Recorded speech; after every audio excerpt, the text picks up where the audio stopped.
Now, in terms of choosing your companies, you put a lot on management. What are your metrics in evaluating management? We say all the time that we invest in people, not just buildings. And the idea behind that is that we're looking for businesses that have big growth opportunities. Other people look for those. We're looking for businesses that are appropriately financed. Other people look for that. We focus on competitive advantage. Few people do that. That means that something, a barrier to prevent other people from doing what you're doing, a brand, like Forbes, brand.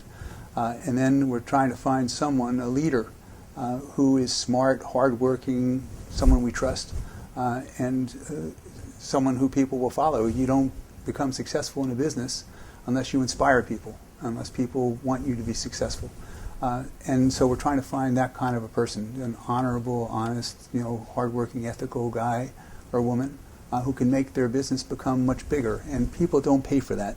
So they pay for what is, and we're paying for what is very similar to what other people are paying, but we're expecting to get much more in the future than we are today.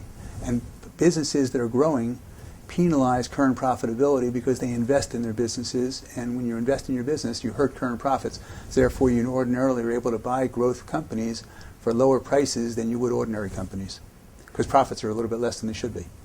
For example?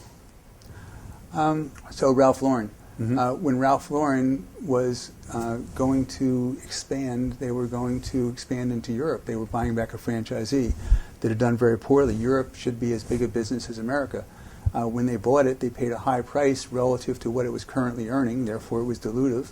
And after they made that acquisition, they now made Europe grow dramatically. They made Asia grow dramatically. They bought back franchisees as well. So that invested in their own businesses, penalized current profitability, but gave themselves a big opportunity long term. And you talk about character in management. Obviously, you can't put a number on it, but what are the things that it's an art? What are the metrics? How do you evaluate? Well, I'm 68, and I've been doing this I've been an investor since 1970, and so that's almost 40 years. And in addition to that, it's what everyone does from the time they're a kid. So you know who you want to be friends with, you know who's the smartest kid in the class. When you're going to grammar school, you know who you can trust. And so you're doing the same thing. I've been doing this my whole life. Everyone does it their whole lives, except that my antenna are different than most. And so you're looking for certain aspects of a person's personality that show in that are evidenced in how he acts in his performance record. You're talking about existing companies. Do you feel we're in an environment where you once told the story of Steve Wynn wants to raise money?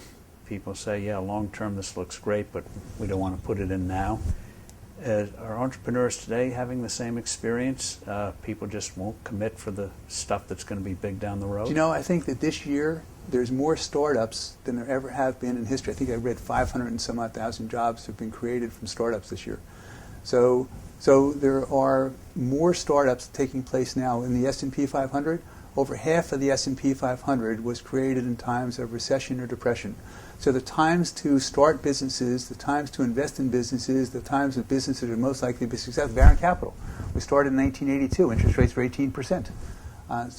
So when times are tough, you can hire people that you ordinarily couldn't hire. You can get resources that you couldn't ordinarily get. You can get rents that are cheaper than they would be otherwise.